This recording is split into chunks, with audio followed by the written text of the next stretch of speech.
नमो ओं विष्णुपादाय कृष्णप्रेष्ठाय भूतले श्रीमते भक्तिवेदांत स्वामिन्निति नामिने। नमस्ते सारस्वते देवे गौरवाणी प्रचारिणे निर्विशेषशून्यवादी पाश्चात्यदेशतारिणे। जय श्री कृष्ण चैतन्य प्रभु नित्यानंद श्री अद्वैत गदाधर श्रीवासादि गौरभक्तवृंद। हरे कृष्णा कृष्ण कृष्णा हरे हरे हरे राम राम राम हरे हरे। ओम नमो भगवते वासुदेवाय। ओम नमो भगवते वासुदेवाय। ओम नमो भगवते वासुदेवाय। ओम अज्ञानतिमिरान्धस्य ज्ञानाञ्जनशलाकया चक्षुरुन्मिलितं येन तस्मै श्रीगुरवे नमः। हरे कृष्णा। మనం పురుషోత్తమ మాసం కాబట్టి పురుషోత్తమ యోగ భగవద్గీత 15వ అధ్యాయంలోని కొన్ని శ్లోకాలు మనం సారం తెలుసుకుంటూ ఉన్నాం. కాబట్టి మనం మొదలుపెట్టే ముందు పురుషోత్తమ యోగ ముఖ్యమైన యొక్క సారం మనం తెలుసుకోవాలి. పురుషోత్తమ యోగం ఆ అధ్యాయం యొక్క మహత్యం కూడా మనం తెలుసుకోవాలి. అది తెలుసుకున్న తర్వాత మనం కొన్ని శ్లోకాలు తెలుసుకుందాం. పురుషోత్తమ యోగ పురుష ఉద్గతాతమ ఉత్తమ. ఉద్గతాతమ తమ అంటే ఈ భౌతిక ప్రపంచం తమస్. అందుకే మనం ఏమంటాం తమసోమ జ్యోతిర్గమయ అంధకారం. ఇక్కడ సూర్యుడు లేకుండా వెలుగుందా ఈ లోకానికి? సూర్యుడు లోకానికి వెలుగు లేదు. అదేవిధంగా అజ్ఞానం ఈ ప్రపంచమంతా అజ్ఞానంతో నిండిపోయి ఉంది. అంటే మనిషి అంతా కూడా శరీరం కోసమే బతుకుతున్న ప్రపంచాలు ఇవన్నీ కూడా. వైకుంఠం అంతా కూడా నారాయణ భావన, అచ్యుత భావం, కృష్ణార్పిత ప్రాణ. వైకుంఠం అంతా కూడా కృష్ణుడి కోసమే జీవిస్తూ ఉంటారు. ఇక్కడ మీరు ఈ లోకాల్లో చూసారంటే ప్రతి చిన్న చీమ కానీ, పక్షి కానీ, జీవుడు కానీ, మనిషి కానీ, జంతువులు కానీ శరీరం కోసమే జీవిస్తూ ఉంటాయి. కాబట్టి ఇది అజ్ఞాన లోకం అంటాం దీన్ని. వైకుంఠంలో ప్రతి చెట్టు మొక్క, ప్రతి జీవరాశి అంతా కూడా శ్రీమన్నారాయణుడి కోసం జీవిస్తూ ఉంటారు. అది మనం గ్రహించాలి. అందుకే ఈ లోకం అజ్ఞాన ప్రపంచం అంటాం దీన్ని. కాబట్టి ఈ పురుషోత్త యోగం ఉద్గతాతమ, ఏ పురుషుడైతే ఈ భౌతిక ప్రపంచానికి అతీతంగా ఉంటారో, నారాయణ పరో అవ్యక్త. నారాయణుడు ఈ లోకానికి సృష్టికి అతీతంగా ఉంటారు. సృష్టికి లోబడి కాదు. భగవంతుడు అంటేనే సృష్టికి అతీతం. సృష్టి అంటే ఏమిటి? ఇక్కడ కాలం పనిచేస్తుంది కదా. కాలం అనేది సృష్టిలో కూడా ఒక భాగం. కాబట్టి కాలం ఏం చేస్తుంది? ఒకటి పుట్టించడం, దాన్ని కొద్ది రోజులు అలా ఉంటుంది, నశించిపోవడం. అది కాలధర్మం. అది శరీరమైనా, లోకమైనా, ఏ ఊరైనా, విశ్వాలైనా కూడా కాలక్రమేణా అన్నీ వెలిసిపోవాల్సింది. కాబట్టి కానీ ఈ పురుషుడు ఎవరు? ఉద్గతాతమ ఉత్తమ. ఈ పురుషుడు భౌతిక, ఈ లోకానికి అతీతమైన వాడు.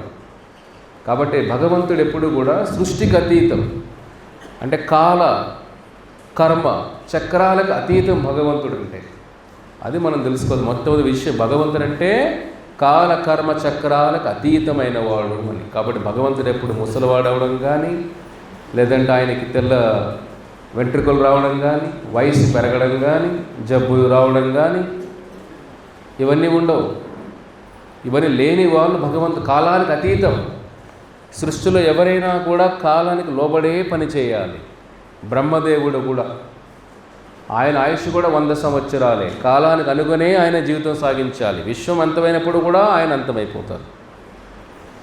కాబట్టి నారాయణుడు సృష్టికర్త, మయాధ్యక్షేన ప్రకృతి, సృష్టికర్త ఆయన. కాబట్టి అటువంటి అన్ని భగవద్గీత అధ్యాయాలలో పురుషోత్తమ యోగం చాలా ఒక మనిషికి ఎలాగైతే గుండె ముఖ్యం కదా, కాళ్ళు లేకపోయినా బతకగలుగుతాం కదా మనం, చేతులు లేకపోయినా, గుండె లేకుండా, అవునా కదా? ఒక శరీరానికి కాళ్ళు చేతులు లేకపోయినా, కళ్ళు లేకపోయినా బతకచ్చు, చెవులు లేకపోయినా బతకచ్చు, గుండె లేకపోతే. అక్కడ భగవద్గీతకి గుండెకాయ లాంటిది ఈ పురుషోత్తమ యోగం అనేది. కాబట్టి ఆ మహత్యం కొద్ది తెలుసుకొని మరి లోపలికి వెళ్దాం. కొన్ని యుగాల ముందు, సంవత్సరాల ముందు ఒక రాజు ఉండేవాడు, చక్రవర్తి. అతని పేరు నరసింగరాజు. అతను చాలా ఆధ్యాత్మికంగా జీవితం ఉండేవాడు. ఆ నరసింగరాజు దగ్గర ఒక కమాండర్ ఇన్ చీఫ్, సేనాధిపతి ఉండేవాడు. ఆ సేనాధిపతి చాలా అంటే పవర్ఫుల్. ఎప్పుడైనా రాజు కన్నా సేనాధిపతి పవర్ఫుల్ అంటే ఏమవుతుంది? పాకిస్తాన్ లాగా అవుతుంది. అర్థమవుతుందా? అంతే కదా. ఇప్పుడు మీకందరూ పనిచేసే వాళ్ళు మీకన్నా పవర్ఫుల్ అనుకోండి, మిమ్మల్ని మింగేస్తారు వాళ్ళు, అవునా కదా?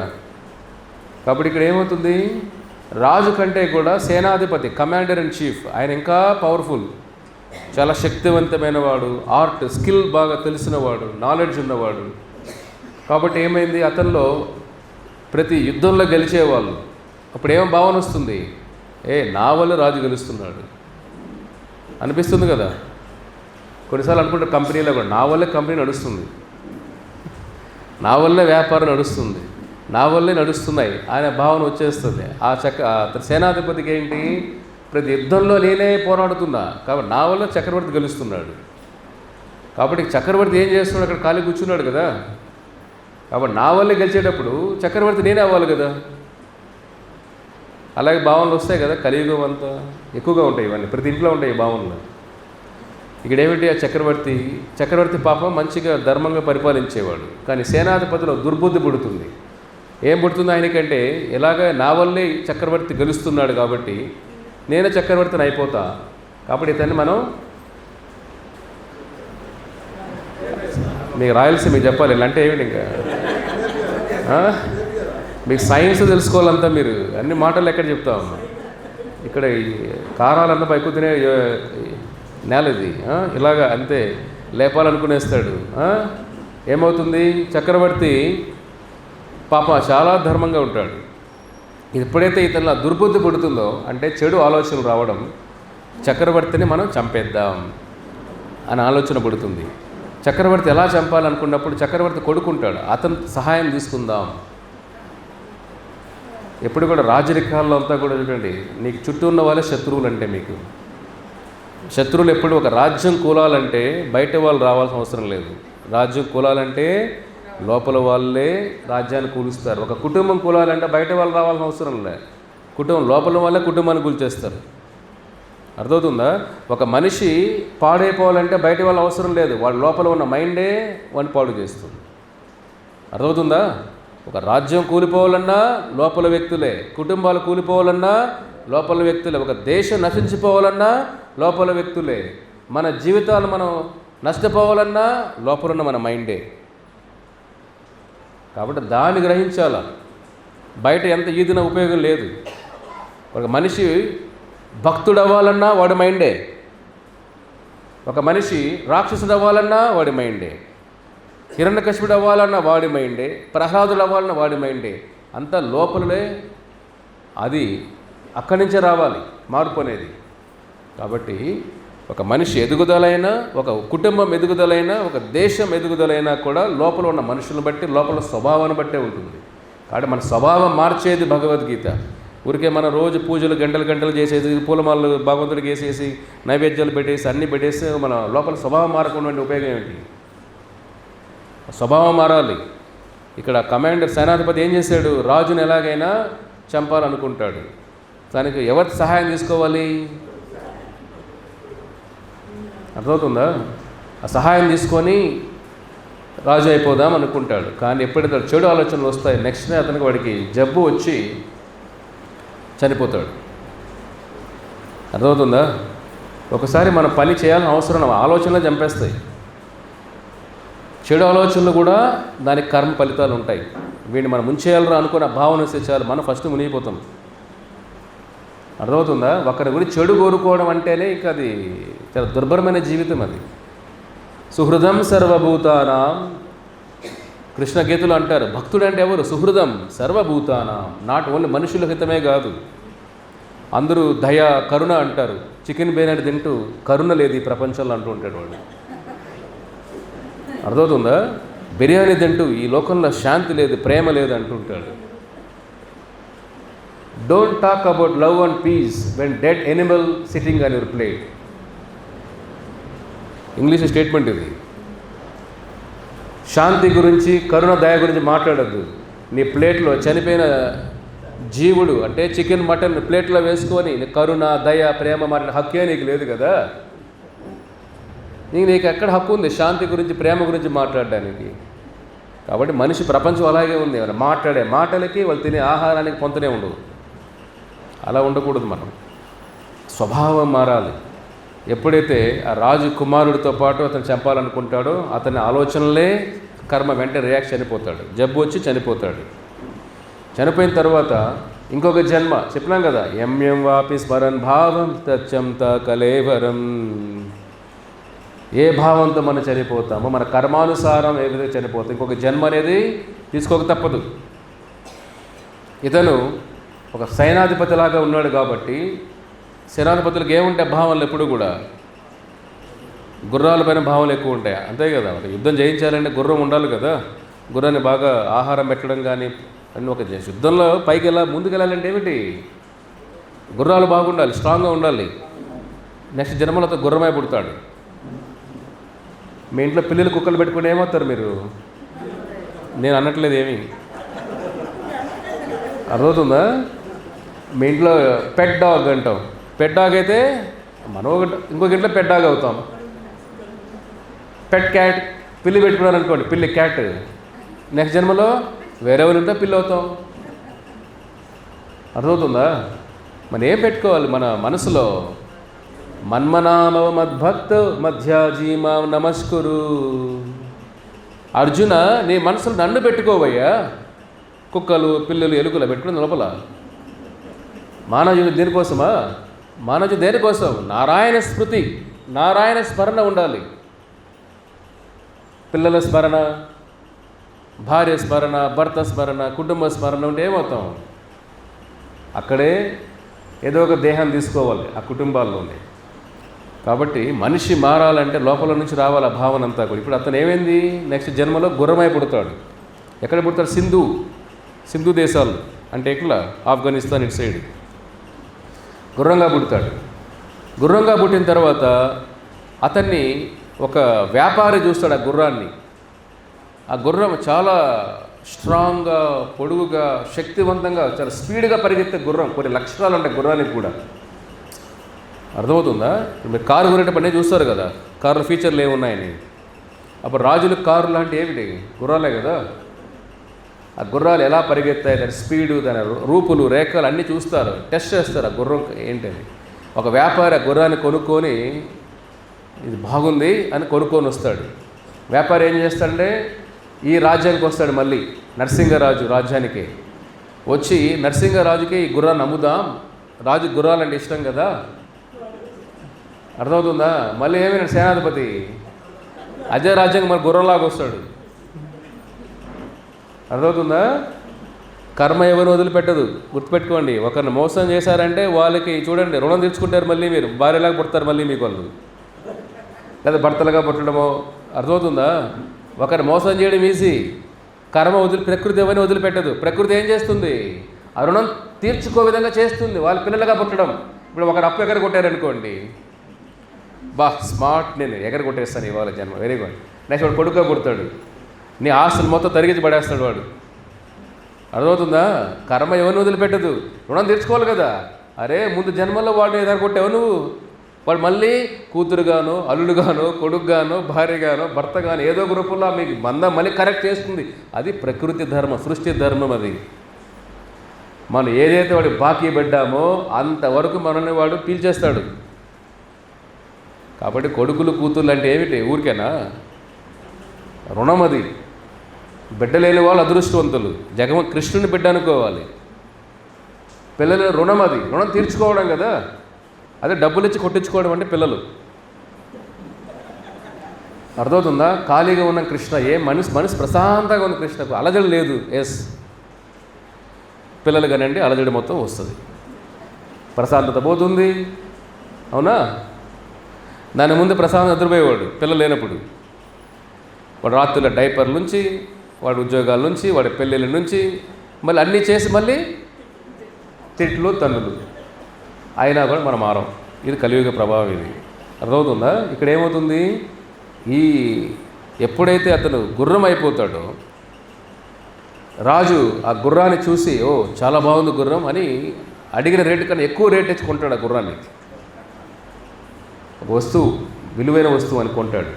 కొనిన తర్వాత ఆ గుర్రాన్ని తీసుకొని వేటకి వెళ్తాడు అడవిలోకి. అలాగ వేటకి వెళ్తూ ఉంటే ఆ సైన్యంతో వేటలు వెళ్ళినప్పుడు ఎట్లా దారి తప్పిపోతాడు రాజు కూడా. తిరిగి తిరిగి తిరిగి ఒక జింక కనపడు, జింకను వేటాడే దారి తప్పి అడవిలో మధ్యలో వెళ్ళిపోతాడు. అలసిపోతాడు, గుర్రం అలసిపోతుంది, రాజు అలసిపోతాడు. ఏమిటిది అలసిపోయామనేసి ఇంకా గుర్రాన్ని ఒక చెట్టుకు కట్టి ఆయన ఒక కూర్చుంటాడు అక్కడే, కాసేపు రెస్ట్ తీసుకుందామని. రెస్ట్ తీసుకునేటప్పుడు అతని ముందర ఒకే ఒక సగం లైన్ ఉంటుందన్నమాట. ఒకే ఒక సగం లైన్. అదేమిది? ఊర్ధ్వమూలం అధాశాకం. ఇదే లైన్ పురుషోత్తమ యోగం భగవద్గీతలో మొదటి శ్లోకంలో సగం లైన్ మాత్రమే. అతను కూర్చొని ఉన్న చోట చిన్న ఏదో ఇప్పుడంటే మన పేపర్లు ఉంటాయి, అప్పుడు పేపర్ లేవు కదా, ఆకుల్లో సగం శ్లోకం మాత్రం ఉంటుంది. ఈ రాజు ఏం చేస్తాడంటే ఇదేదో శ్లోకమే, ఏంది అని తీసుకుంటాడు. ఇలాగా తీసుకొని గట్టిగా చెబుతాడు, ఊర్ధ్వమూలం అధశాకం అశ్వత్థం ప్రాహురవ్యయం. ఆ లైన్ అంటాడు, గుర్రం వెంటనే చనిపోతుంది. మనం మాత్రం అయిపోవట్లే, మనం బాగానే ఉన్నాం. మనలో అంత భక్తి లేదు కదా, మనలో అంత నమ్మకం ఎక్కడుంది? రోజు పాఠాలు అధ్యాయాలు బుక్కులు లోపల మాత్రం అదే భావన. ఇక్కడ గుర్రం ఏం చేసింది? ఆ సగం శ్లోకం భగవద్గీత వింటానే చనిపోయింది. చనిపోయిన వెంటనే ఆ గుర్రం బాడీ నుంచి మోక్ష శరీరం వచ్చేస్తుంది, చతుర్భుజాలతో వచ్చేస్తాడు ఆత్మ. రాజు ముందరే చతుర్భుజాలతో వచ్చేసి అలాగా వైకుంఠ విమానంలో వైకుంఠం వెళ్ళిపోతున్నాడు. రాజు షాక్, చదివిందేమో నేను, వైకుంఠ మోక్షం వచ్చిందో గుర్రానికి, ఇదేమిటిది? కరెక్టే కదా, పారాయణం చేసేది మనం ఇక్కడే ఉన్నాం. గీతా జయంతి పారాయణం మీద పారాయణం చేసి నోరు అలసిపోతుంది, కానీ మనం ఇక్కడే ఉన్నామే. ఆ సగం శ్లోకం వైకుంఠం వెళ్ళిపోయిందా? భక్తిలో ఉండాల్సిన నమ్మకం అర్థమవుతుందా? ఆ గుర్రం ఎందుకు? గుర్రంలో ఈ కోరికలు లేవు, కామ క్రోధ లోభాలు లేవు గుర్రంలో. అది మనసు శుద్ధిగా ఉంది ఆ గుర్ర శరీరంలో. మనిషి, మీరు క్లాసులు వింటున్నా మనసు ఎక్కడ తిరుగుతూ ఉంటుంది, జపం చేస్తున్నా మనసు ఎక్కడ తిరుగుతూ ఉంటుంది, దీపారాధన చేస్తున్నా మనసు ఏదో ఆలోచనలు వస్తూ ఉంటాయి. ఎక్కడ ఉంది భావన? భావాగ్రాహి జనార్దన. భావం ఎక్కడుంది చెప్పండి?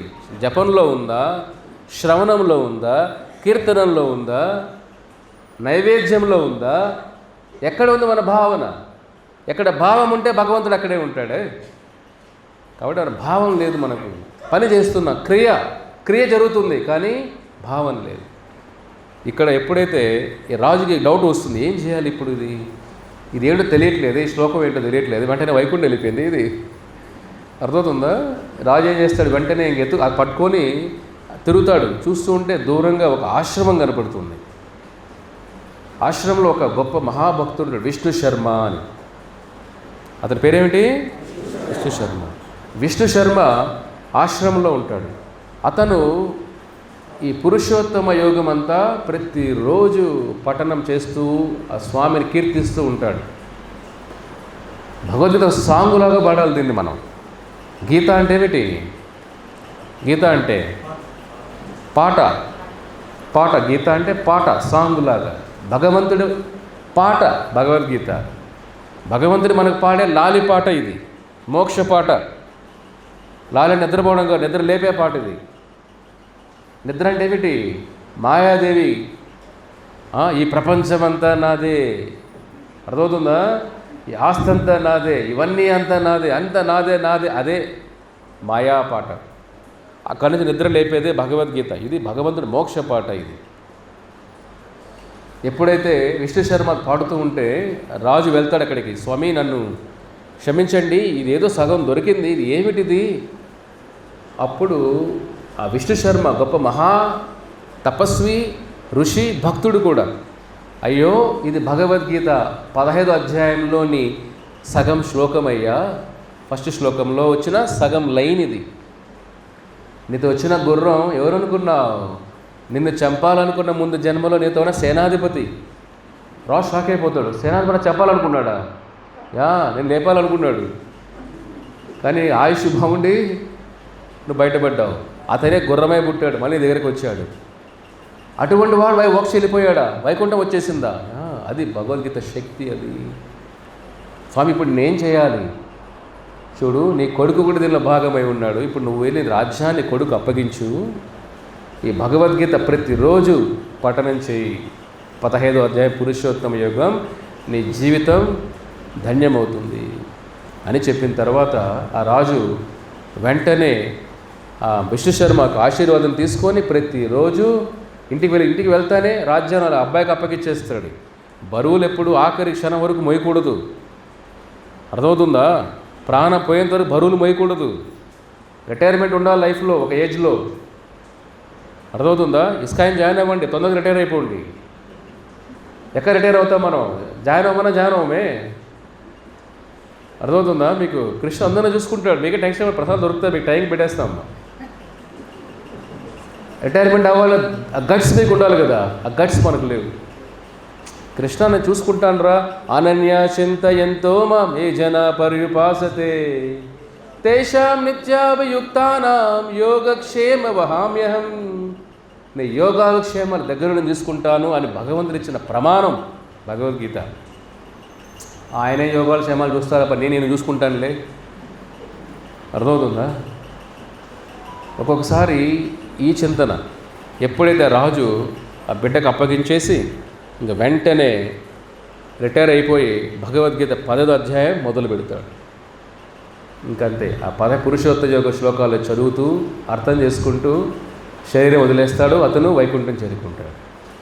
కాబట్టి పురుషోత్తమ యోగంలో ఒక సగం శ్లోకం మనం అర్థం చేసుకున్నా ఇదే ఆఖరి జన్మ అవుతుంది. కాబట్టి మనం అది చేసుకోవాలి, తాపత్రయం మనలో ఉండాలి, అర్థమవుతుందా? కాబట్టి మానవ జీవితం వేస్ట్ చేసుకోవద్దండి. నాలుగు ఇచ్చింది ఎందుకు భగవంతుడు? నాలుగు ఎందుకు ఇచ్చాడు ఆయన? క్రొకోడైల్కి ఉంది, క్రొకోడైల్కి పెద్ద నాలుగు ఉంటుంది దానికి. ఎవరో మొన్న వీడియో చూసి, పెద్దది క్రొకోడైల్. మనకు దానికి నాలుగు ఉంది పెద్దది, మనకంటే 100 రెట్లు ఎక్కువ పెద్ద నాలుగు. అది ఏనుగు కూడా ఉంది పెద్దది, మనకు నాలుగు ఉంది. నాలుగు ఉపయోగం ఏమిటి? కప్ప కూడా ఉంది, బెక బెక బెక అంటూ ఉంటుంది. ఉపయోగం నాలుగు ఉపయోగం ఏమిటి? హరినామస్మరణ, హరినామ కీర్తన. ఈ నాలుక ఊరికే మాట్లాడడం కోసం కాదు, టకటక అని. ఏ నాలుక అయితే హరినామం పలకదో అది ఆ నాలుక ఎలాంటి నాలుక? కప్పతో సమానం. ఏ కళ్ళు అయితే భగవంతుడి కృష్ణుడి యొక్క రూపాన్ని చూడవో ఆ కళ్ళు నెమలిక లాంటి కళ్ళు. నెమలికలు కళ్ళు లాగా ఉంటాయి కానీ చూడగలుగుతాయా? ఏ కాళ్ళు అయితే కృష్ణుడు దేవాలయంకి వెళ్ళి కృష్ణుడికి సేవ చేయవో ఆ కాళ్ళు ఏంత సమానం? చెట్లతో సమానం. చెట్లు కూడా బాగా మొదలు రూట్ పెద్దగా ఉంటుంది, ట్రంక్ అంతా కూడా. మనకు బలమైన కాళ్ళు ఉండొచ్చు, ఉపయోగం ఏమిటి? భగవంతుడి దేవాలయానికి సేవ చేయలేకపోతే కాళ్ళు ఎందుకు? చేతులు ఉండొచ్చు, ఉపయోగం ఏమిటి? భగవంతుడికి నైవేద్యం చేయలేని చేతులు ఉన్నా లేనట్టే కదా. కాబట్టి అవిటి వాళ్ళంటే అవయవాలు లేని వాళ్ళు కాదు, భక్తి లేనివాడు అవిటివాడంటే. హ్యాండిక్యాప్ అంటే ఎవరు? అవయవాలు లేని వాళ్ళు కాదు, భక్తి లేనివాడు హ్యాండిక్యాప్ అంటే. కాబట్టి మనం అవయవాలు ఉన్న హ్యాండిక్యాప్, అన్నీ ఉన్న అనాథలం. ప్రేమించే కుటుంబం ఉన్న భక్తి లేనప్పుడు అనాథలే కదా. అదే అంటున్నారు ఇక్కడ పురుషోత్తమ యుగంలో. ఆ రాజు ఆ విధంగా జీవితాన్ని మార్చుకున్నాడు. కాబట్టి మన చేతుల్లో ఉంది. ఈ ఒక్క జీవితం వేస్ట్ చేసుకోవద్దండి. ఒక జీవితం అట్లీస్ట్ మనకున్న అవయవాలు దాని అర్థం పరమార్థం తెలుసుకోండి. నాలుక రుచి కోసం కాదు, నాలుక భగవంతుడి నామ కీర్తన కోసం నాలుక. చెవులు మన స్తుతి కోసం కాదు, పొగడండి పొగడండి పొగడండి దానికోసంగా చెవులు. భగవంతుడి యొక్క కీర్తన, ఆయన లీలలు వినడానికి చెవులు. మనం ఏం కోరుకుంటాం? మన గురించి వినాలనుకుంటాం, అవునా? చెవులు కోసేస్తాం మన గురించి అయితే. కృష్ణుడి గురించి అయితే చెవులు దూరంగా లాకర్లో పెట్టేస్తాం వెళ్ళి. ఇప్పుడేం వింటాం ప్రభు? రోజు గీత భాగవతం. అదే నీ గురించి, నా గురించి ఏం చెప్పారు వాళ్ళు? వెంటనే ధ్యాస అక్కడ వెళ్ళిపోద్ది, అవునా కదా? కళ్ళు కూడా ఏమిటి? మన అందం చూసుకోవడం కళ్ళు. అద్దంలో ఎలా ఉన్నాం మనం? రంగు వేసుకున్నామో లేదో, అక్కడ తెల్ల కనపడుతున్నా ఎవరో చూస్తారేమో, నల్లగా వేసేద్దాం. మన కళ్ళల్లో మన కళ్ళు ఎందుకు? మన అందం కోసం కళ్ళు కాదు, భగవంతుని దివ్య రూపాన్ని, ఏడుకొండలవాడు గోవింద గోవింద ఆ రూపాన్ని చూడడం కోసం కళ్ళు. ఆ రెండు కళ్ళు సరిపోవే అని ఏడవాలి మనం. కళ్ళు దానికి ప్రతి ఇంద్రియాలు, దాని అర్థం పరమార్థం తెలుసుకుంటే మానవ జీవితం ఇంద్రియాలు జంతు ఇంద్రియాలతో సమానం కాదు. జంతువుల ఇంద్రియాలు ఉన్నా దానిలో భక్తిగా ఆస్వాదించే అవకాశమే లేదు. కాబట్టి మనం ఆ ఇంద్రియాలని జాగ్రత్తగా, మనకిచ్చిన వరం మానవ దేహం. ఈ మానవ దేహం ఇది ఒక్క మానవ దేహమే చాలు, ఇంకా ఏమీ లేకపోయినా వైకుంఠం వెళ్ళిపోవచ్చు మనం. అన్నీ మాట్లాడే శక్తి ఇచ్చాడు భగవంతుడు, వినే శక్తి ఇచ్చాడు భగవంతుడు, తెలుసుకునే జ్ఞానం ఇచ్చాడు భగవంతుడు. అనిపిస్తే ఇది ఉంటే మీరు ధనవంతులే. ఇదే సంపద అంటే, మోక్షం ఇచ్చే సంపద ఇవే. అర్థమవుతుందా? మీరు ఎన్ని సంపాదించిన జీవితాల్లో ఈ ఇంద్రియాలు భగవంతుడి శ్రీహరి కోసం కాకుండా మీరు ప్రపంచాన్ని సాధించడం కోసం ఉపయోగించే ఇంద్రియాలు ఉపయోగించే ఉపయోగం ఏమిటి? ఉపయోగం లేని జీవితం అది. శ్రమ ఏవహి కేవలం, మన శ్రమ అంతా కూడా వృధా అయిపోతుంది. కాబట్టి మానవ జీవితం, మనం ధనం అంటే ఏమిటి? ఏ నాలుకైతే శ్రీహరి నామం పలుకుతుందో వాడు ధనవంతుడు. ఏ చెవులైతే శ్రీహరి కీర్తనలు వింటాయో వాళ్ళు ధనవంతుడు. ఇంద్రియాలు ఎలా వాడాలో తెలుసుకున్నవాడు ధనవంతుడు. కాబట్టి మానవ జీవితం, మీకు ఈ దేహం వచ్చిందంటేనే మీరు ఇంక ధనవంతులే. మనం బయట ఏ డ్రెస్సులు వేసుకుంటున్నాము, ఏ బ్రాండ్ వేసుకుంటున్నాము, ఏ పర్ఫ్యూమ్లు కొట్టుకుంటాం, ఏ ఆహారం తింటున్నాం, అవన్నీ ఉన్నా లేనట్టే. ఆ దానివల్ల ఉపయోగం ఏమీ లేదు దానివల్ల, అంతే కదా? ఎంత తిన్నా ఎంతవరకు ఉంటుంది రుచి? నాలుక కొద్ది క్షణాలు అంతే. డ్రెస్సు కూడా ఏమిటి? మనం కాసేపు ఎవరో బాగుందని చెప్పుకోవడం కోసం డ్రెస్ వేసుకుంటాం బాగా, అంతే కదా? అలంకరణ ఎందుకు? అలంకరణ మన కోసమా? అలంకరణ ఎవరి కోసం? అందరూ భలే ఉందండి భలే ఉందండి ఆ మాట వింటుంటే అన్నం కూడా తినలేం. చాలు ఈ రోజుకి అయిపోయింది, అంతే కదా? అంటే ఇవన్నీ కూడా మన కోసం అయిపోయింది జీవితం అంతా. దాన్ని మార్చాలి. అలంకార ప్రియ కృష్ణుడు అందం ఏమిటి? కృష్ణ ఆయన సౌందర్యం వర్ణించలేము. స్వామి నడుస్తూ ఉంటే ద్వారకాలో ఆ ఫ్లోరింగ్, చింతామణి ఫ్లోరింగ్లో ఆయన ప్రతిబింబం కనపడితేనే కృష్ణ అట్లే ఆ ప్రతిబింబాన్ని పట్టుకోవాలని చూస్తాడు. ఎంత అందంగా ఉన్నాడు కృష్ణ. ఆ అందానికి దాసోహం అవ్వాలి మనం. మన అందం ఏముంది? 2 రోజులు తినకపోతే నీరసపోతాం, వారం తినకపోతే హాస్పిటల్లో ఉంటాం, అంతేనా? దీని అందం ఏముంది? బాగా ఫ్యాట్ గీడ్ కరెక్ట్గా ఉంటే చూడడానికి బాగుంటాం, గులాబ్ జామ్ లాగా. వారం రోజులు మొత్తం ఫాస్టింగ్ ఉపవాసాలు చేస్తే ఎముకలు అయిపోతే అందం ఉంది దాంట్లో. చూడండి మీరే, కొద్దిగా ఫ్యాట్ అక్కడ ఎక్కడ బాగా ఎక్కడ ఉండాలి అక్కడ ఉన్నాయంటే మళ్ళీ బొద్దుగా మంచి అందంగా ఉన్నారండి అంటే. అదే మనకి ఏదైనా జబ్బులు వచ్చి మొత్తం వెయిట్ తగ్గిపోయామనుకోండి 10-20 కేజీలు, ఏంటి అట్లా ఎముకలాగా అయిపోయినా, హస్తిపంజలు అయిపోయినావే, అది చూస్తేనే భయం వేస్తుంది, అవునా కదా? కాబట్టి ఇక్కడ అందం ఏముంది? అందం ఇక్కడ లోపల కొవ్వు ఉంటే అందం కనపడతాం, ఏమీ లేకపోతే. కాబట్టి ఈ దేహం కోసం పరిగెత్తద్దండి. ఈ దేహం వేరే జీవుల ఆహారం చనిపోయిన తర్వాత, అదే స్వామి అంటున్నాడు. ఓకేనా? కాబట్టి పురుషోత్తమ యోగం మీరు తెలుసుకోవాల్సింది ఏమిటి? ప్రతిరోజు భగవద్గీత పఠనం చేయండి, జీవితాన్ని మార్చుకోండి. కాబట్టి ఇప్పుడు మనం కూడా ఆ నరసింహరాజులాగా రిటైర్ అయిపోదాం. అవం ప్రభు, మీరు అవ్వండి, మీరు అయిపోయారు ఆల్రెడీ, మేము ఇంకా ఉంటాం ఇక్కడే అనద్దండి. ఒక స్టేజ్ టైం పెట్టుకోండి. మీ ఆత్మ కోసం కొద్దిగా కష్టపడండి. శరీరం కోసం 50 ఏళ్ళు 60 ఏళ్ళు చాలు. గవర్నమెంటే చాలు రా అంటే మీరు ఆగట్లేదే? మీరు గవర్నమెంట్ కూడా 60 ఏళ్ళు ఆపేరా బాబు, నీ సేవలు చాలు మాకు ఆయన మనం ఆపట్లేదు, ఏదో విధంగా ట్రై చేస్తుంటాం. కాదు, 60 ఏళ్ళు ఆపేయండి. మీ ఆత్మ కోసం కొద్దిగా కష్టపడండి. లాస్ట్ వారు ఎంతవరకు ఆపాం మనం? 5 వరకు. ఇప్పుడు 6. అందరూ ఉన్నాయి, గీతలు ఉన్నాయా? ఎవరి దగ్గర భగవద్గీత తీసుకురాడు ఈరోజు? చేతులు ఎత్తండి. లాస్ట్ వారు అంత విన్నారు కదా. భగవద్గీత లేని చేతులు ఎత్తండి. భగవద్గీత బుక్ లేని వాళ్ళు, ఫోన్లు అందరి దగ్గర ఉన్నాయి కదా, అందరు ఫోన్లు ఇక్కడ పెట్టేయండి.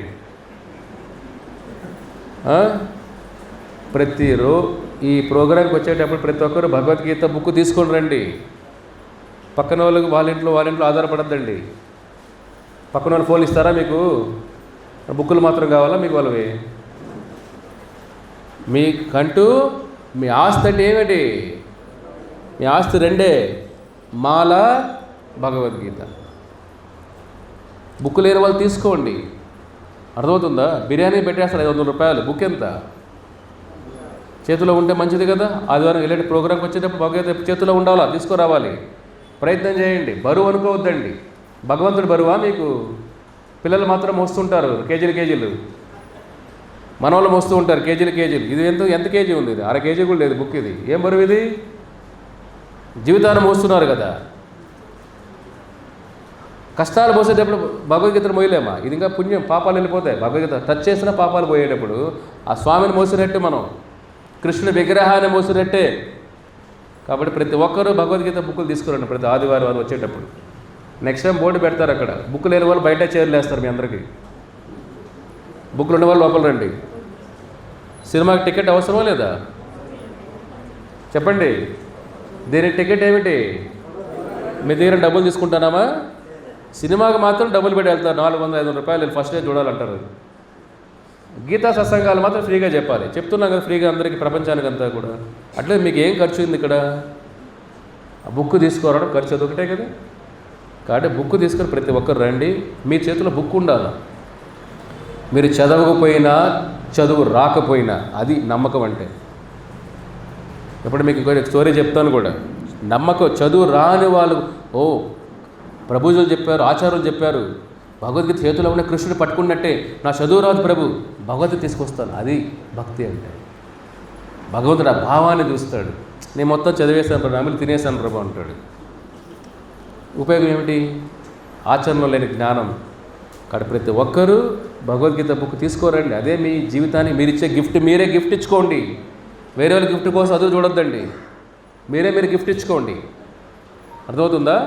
సో ఇట్లా జీవితాన్ని వేస్ట్ చేసుకోవద్దండి. బుక్ లేకుండా బుక్ తీసుకోరండి.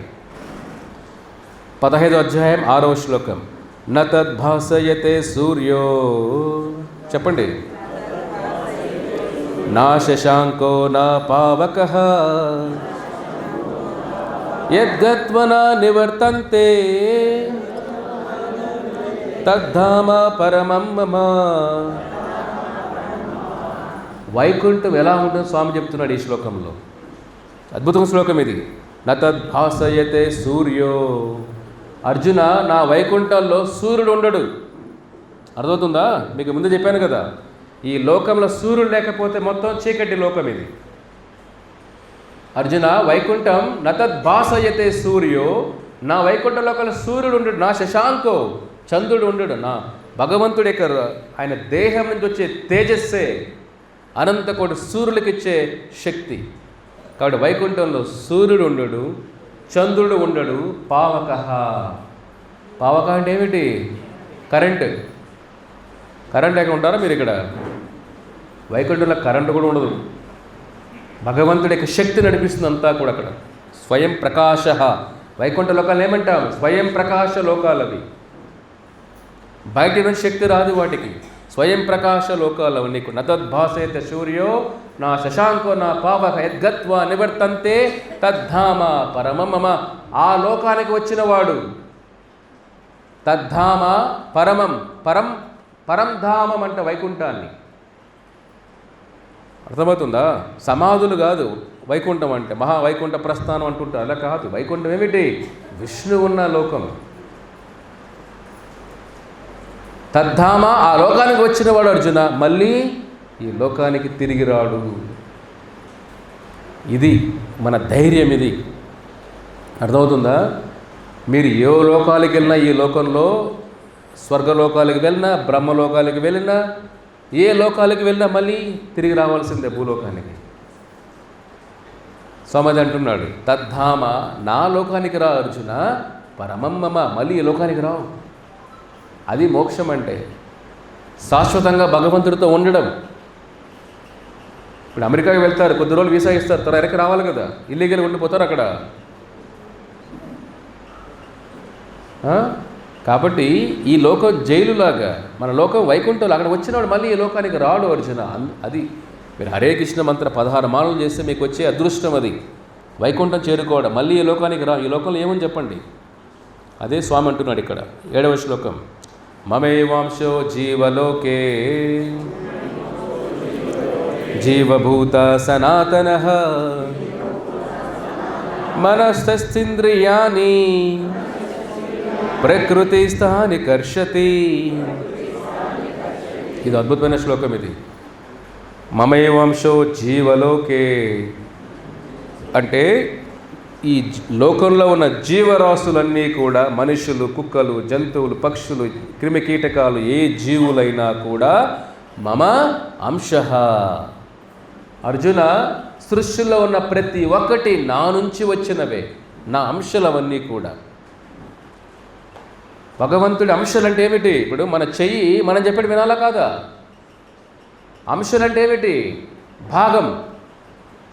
చెయ్యి మన శరీరంలో భాగం, మనం చెప్పేది వినాలి చెయ్యి. కాలు మన శరీరంలో భాగం, మనం చెప్పేది వినాలి కాలు కూడా. అదేమిటి ఇక్కడ? మమే వాంసో జీవలోకే. జీవుడి భగవంతుల్లో ఒక అంశ భాగం. అంటే ఏం చేయాలి వాడు? భగవంతుడికి సేవ చేయాలి. చెయ్యి ఎవరి కోసం? మీకోసం కాదు. ఇప్పుడు నీళ్ళు కావాలి, తీసుకొస్తే చెయ్యి మీకే సేవ చేస్తుంది కదా, మీ చేలు కాళ్ళు. కాబట్టి ఆత్మ భగవంతుని అంశ. అతని పనేమిటి?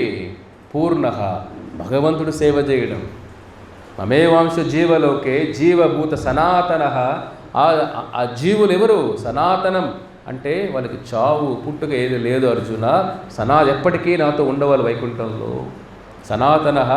కానీ ఏమవుతుంది వాళ్ళ జీవితాలన్నీ కూడా? ప్రకృతి స్థాని కర్షతి. కానీ ఈ లోకానికి వచ్చి నన్ను వదిలి వచ్చేసారు అర్జున. అర్థమవుతుందా?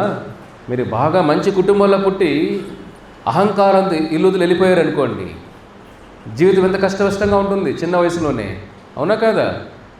కాబట్టి మన భగవంతుడిని దూరంగా వచ్చేసాం ఈ లోకానికి. భగవంతుని వదిలి వచ్చేసాం. ఏమవుతుంది ఇప్పుడు? ప్రకృతి కర్షతి. వాళ్ళ బాధలన్నీ ఎందుకంటే నా నుంచి దూరంగా వెళ్ళిపోయారు కాబట్టి. ఎలాగే చంటి బిడ్డ తల్లికి దూరం అయిపోతే తల్లి లాలన, ఆ బిడ్డ లాలన, పాలన, ఆ బిడ్డ జీవితం అంతా కూడా బాధలతో ఉండిపోతుంది. ఒక జీవుడు కూడా భగవంతుని దూరంగా వెళ్ళిపోతే వాడి జీవితం అంతా దుఃఖాలయం. కాబట్టి మనస్తేంద్రియాన్ని వాడు మనస్సు బుద్ధితోనే వాడు కష్టాలు పడుతూ ఈ లోకంలో ఉన్నాడు. ఇది నాది అనుకుంటున్నాడే, వాడు నా అంశ. అర్థమవుతుందా? కాబట్టి భగవంతుడు ప్రేమతో మనల్ని ఆహ్వానిస్తున్నాడు భగవద్గీతలో. కాబట్టి మనతో ఉన్న తల్లిదండ్రులు అంతా కూడా వాళ్ళ అంశాలు కాదు. ఆయన బయలాజికల్ ప్రాసెస్ అది. శరీరం రావచ్చు, కానీ ఆత్మ ఎవరి అంశ? ఆత్మ భగవంతుడి అంశ. పంచభూతాలు ఆయనవే కదా. పంచభూతాలు ఎవరు? తల్లిదండ్రులు పంచభూతాలు ఇచ్చారా మనకు? పంచభూతాలు భూమి రపినలో అన్నీ ఆయనవే. పంచభూతాలు ఆయనవే. ఆత్మ కూడా ఆయనలోని అంశే. ఇంకెక్కడ మన తల్లిదండ్రులు ఒక చిన్న వాళ్ళు ఒక ఇన్స్ట్రుమెంట్, కొద్దిగా భాగం అవుతారంతే. కానీ సృష్టి నడిపించేదంతా ఆయనే కదా. నిజమైన తండ్రి ఆయనే కదా. కాబట్టి ఆయన పైన ప్రేమ ధ్యాస ఉండాలి మనకు. అదే అంటున్నాడు, నన్ను వదిలి వెళ్ళిపోవడం వల్లే మనస్సేంద్రియాన్ని వాళ్ళు ఎప్పుడు దుఃఖాలతోనే, వాళ్ళ మనసంతా కూడా దుఃఖాలయం.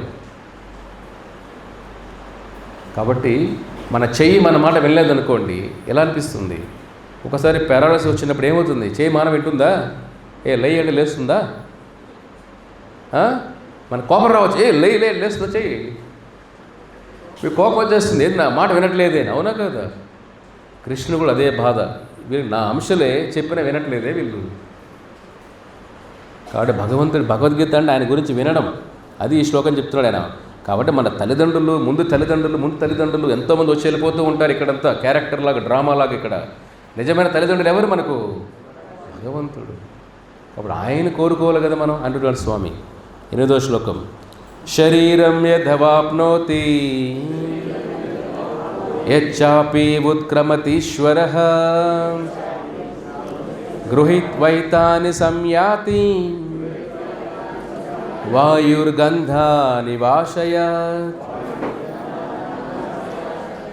అద్భుతమైన శ్లోకం ఇది కూడా. శరీరం యదవాప్నోతి యచ్చాపి ఉత్క్రమతీశ్వరః గృహీత్వైతాని సంయాతి వాయుర్గంధాని వాశయాత్. వాయు అంటే ఏమిటి? గాలి. గంధః అంటే వాసన. ఇప్పుడు ఒక ఇంట్లో వంట వండుతారు అనుకోండి, ఎలా తెలుస్తుంది పక్కింటి వాళ్ళకి? అదే వాసన ఎలా తెలుస్తుంది వాళ్ళకి? గాలి తీసుకెళ్తుంది. అదే వారి ఇంట్లో సరిగా దుర్గంధం ఉందనుకోండి, అది కూడా ఎలా తెలుస్తుంది మీకు? గాలి ద్వారానే. గాలి ఏం చేస్తుంది? వాసనని ఒక ప్లేస్ నుంచి ఇంకో ప్లేస్కి ఎలా తీసుకెళ్తుందో స్వామి ఎంత అద్భుతంగా చెప్తాను. ఎగ్జాంపుల్స్, అనాలజీస్ ఇవన్నీ కూడా.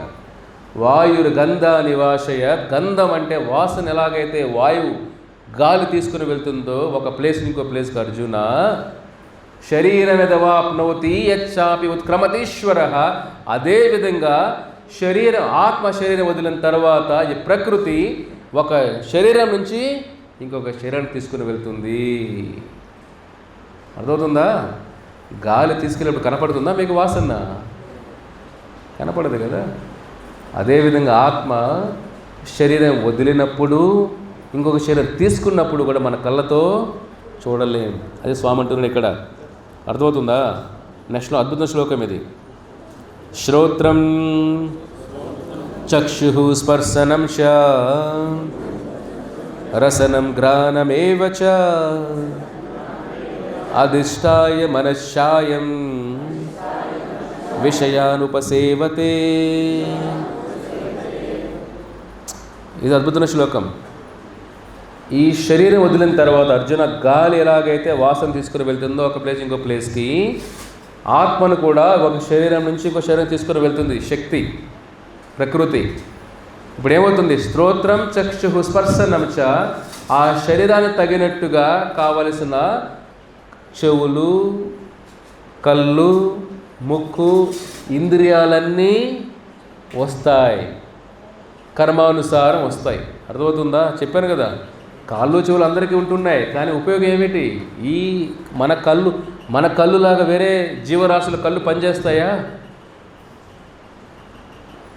మన చెవుల్లాగా వేరే చెవులు పనిచేస్తాయా? మీరు మాట్లాడుతుంటే మీకు అర్థమవుతుంది. అదే మీరు జంతువులను తీసుకొని పక్షులు కూర్చోబెట్టండి, వాళ్ళకి అర్థమవుతుందా? చెవులు వాటికి కూడా ఉన్నాయి కదా. ఏనుగు పెద్ద చెవులు ఉన్నాయి, అవునా కదా? ఇది ఏమైనా అర్థమవుతుంది? శ్లోకం చెప్తే ఏనుగుకి ఏం అర్థం కాదు. కాబట్టి మన చెవులు భగవంతుడు ఇచ్చిన వరం అర్థం చేసిన శక్తి కూడా ఇస్తాడు చెవులకి. అదే అంటున్నాడు ఇక్కడ. దాని తగినట్టు ఏమవుతుంది, ఇవన్నీ కలిపి అర్థమవుతుందా, అధిష్టాయ మనశ్శాయం, ఆ మనసు ఆ బుద్ధి ఇస్తాడు భగవంతుడు. కాబట్టి ఏ దేహం ఆ శరీరానికి తగినట్టు బుద్ధి ఉంది కాబట్టి శరీరం అలా పనిచేస్తుంది. ఇప్పుడు ఒక పక్షి తీసుకున్నారు అక్కడ, పక్షిలో ఉన్న బుద్ధి ఎలా అహంకారం ఎలా అయితే ఉంటుందో ఆ పక్షి అలాగే పనిచేస్తుంది. అదే ఆత్మను తీసుకొని వెళ్ళి మీరు ఒక తేనెటీగలో పెట్టారనుకోండి, ఏమవుతుంది అప్పుడు? అదే ఆత్మ తేనెటీగలో పెడితే తేనెటీగలాగా అది బిహేవ్ చేస్తుంది. అదే ఆత్మను తీసుకొని వెళ్ళి మన గాడిదలో పెట్టామనుకోండి, అది గాడిదలాగా బిహేవ్ చేస్తుంది. అదే ఆత్మను తీసుకొని మనం వెళ్ళి ఇంద్రుడి శరీరంలో పెట్టాడు, ఇంద్ర దేవత లోకం, దేవతలాగా ఆలోచన చేస్తుంది. కాబట్టి స్వామి అంటుంది ఇక్కడ మనస్సును బట్టి స్వభావాలు వస్తాయి. కాబట్టి మనకు మళ్ళీ చెవులు కావాలి, ఇది ముఖ్యం కాదు. ఇక్కడ భగవంతుని అర్థం చేసుకునే జ్ఞానం ఈ శరీరంలో ఉంది.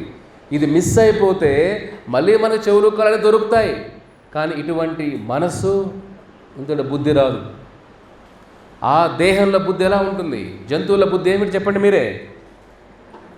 జంతువుల పొద్దు నుంచి రాత్రి వరకు ఆలోచన ఎలా ఉంటాయి? దేహం, శరీరం, శరీరం, శరీరం, తినడం, పడుకోవడం, శరీర పోషణే. అర్థమవుతుంది? అది జంతువు. అదే మనుషులు ఏమంటారు? ద్విపాద పశువు. ఎవరిలో ఆధ్యాత్మిక చింతన, భక్తి చింతన, భగవద్గీత చింతన లేనివాడు ద్విపాద పశువు, 2 కాళ్ళ జంతువులు. 2 కాళ్ళ జంతువులు. శరీరం ఉంది, మానవ శరీరం, కానీ జంతు బుద్ధి. అదే అంటున్నారు ఇక్కడ. కాబట్టి మనం ఎప్పుడైతే భగవద్గీత భక్తులతో వింటుంటామో మన బుద్ధి కొద్ది కొద్దిగా మారి మారి మారి దైవ బుద్ధి వస్తుంది. లేదంటే జంతు బుద్ధి, మానవ దేహం, జంతు బుద్ధి. కాబట్టి ఆ బుద్ధిని మార్చే శక్తి భగవద్గీతకు ఉంది. కాబట్టి ప్రతి పుట్టినవాడే సాధువులు అయిపోరు. వాల్మీకి పుట్టినప్పుడు కూడా ఏమిటి? వాల్మీకి అతి కిరాతకమైన బోయేవాడు, వేటగాడు. అటు భయంకరమైన వేటగాడే గొప్ప మహా ఆచారులు అయిపోయారు కదా. కాబట్టి ఎక్కడ ఎలా పుట్టామో డజంట్ మ్యాటర్, సమస్య కాదు ఇవన్నీ. ఏ కుటుంబంలో పుట్టాం, ఏ కులంలో పుట్టాం, ఏ ఫ్యామిలీలో పుట్టాం, అవన్నీ ఇరవై అంటే సంబంధం లేని విషయాలు ఇవన్నీ. భగవంతుడు చేరుకోవడానికి ఇవేమీ చూడ్డాయన, మన రంగు చూడ్డు. అవునా కాదా? బయట ప్రపంచం ఎలా ఉంది? రంగును బట్టి గౌరవం. కరెక్టే కదా? మీరు అమెరికా వెళ్ళండి, బాగా తెలుస్తుంది మీకు. నల్లగా ఉన్నారంటే మిమ్మల్ని బ్లాక్ అంటారు. ఇండియన్స్ ఏమంటారు అక్కడ? ఇండియన్స్ ఏమంటారు? బ్రౌనిష్. బ్లాక్, బ్రౌన్, వైట్, ఏదో రంగులు, రంగోలీలాగా. రంగును బట్టి గౌరవం. తెల్లగా ఉంటే గౌరవం ఎక్కువ. నెక్స్ట్ బ్రౌన్, మన బాడీలు గోధుమ రంగు అంటాం కదా. అదే బ్రౌన్ అంటే ఏమిటి? గోధుమ రంగులాగా. గోధుమ రంగు ఉంటే కొద్ది గౌరవం తక్కువ, తెల్లవాళ్ళ కంటే తక్కువ. ఇంకా రంగు నల్లగా ఉంటే హరే కృష్ణ అలా అనుకోవద్దండి. కృష్ణుడు కూడా నల్లగానే ఉంటాడు. అర్థమవుతుందా? నా నలుపు వేరే, కృష్ణుడు నలుపు వేరే. కాబట్టి మనకు శరీరం, మన లోకంలో ఏమిటి? రంగును బట్టి గౌరవం. అవునా కదా? తెల్లగా ఉంటే చాలా గౌరవం. వాళ్ళ లోపల హిరణ్యకశిపుడు బుద్ధులు ఉంటాయి. తెల్ల కనపడితే తెల్లగా ఉన్నారు. శరీరాన్ని బట్టి గౌరవం, రూపాన్ని బట్టి గౌరవం. అవునా కదా? ఎవరన్నా ఇప్పుడు కళ్ళు ఇట్లా లేక ఇట్లా కొద్దిగా అందంగా లేదు కనపడితే గౌరవిస్తారా వాళ్ళకి? మీరు వాళ్ళ హోటల్కి వెళ్ళివ్వండి, నమస్కారం కూడా బెటర్.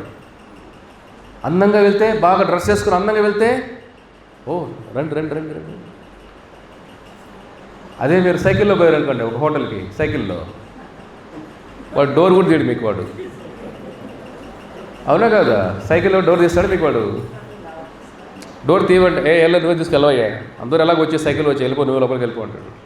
అదే మంచి మంచి కారు దిగారంటే సార్ రండి రండి రండి. లోకం ఎలా ఉంది ఇక్కడ? రంగును బట్టి గౌరవం, రూపాన్ని బట్టి గౌరవం, మీరు వాడే బండి బట్టి గౌరవం, వాడే ఫోన్ బట్టి కూడా. మీరు నోకియా ఫోన్, బటన్ ఫోన్ వాడండి.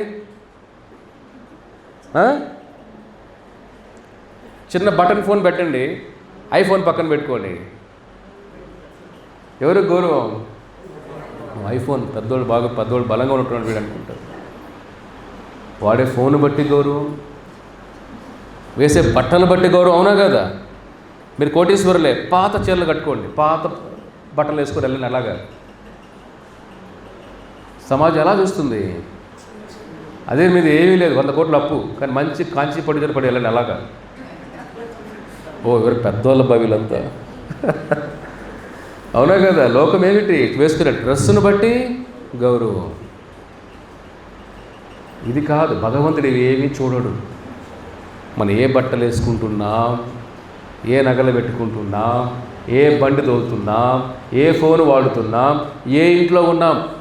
Panduranga Nagar land mark place ఇది హిందూపూర్కి. మన ఊరు కాలనీ బట్టి గౌరవం. ఇది కూడా కొంతమంది ఉండదు, మీరు ఉంటుంది.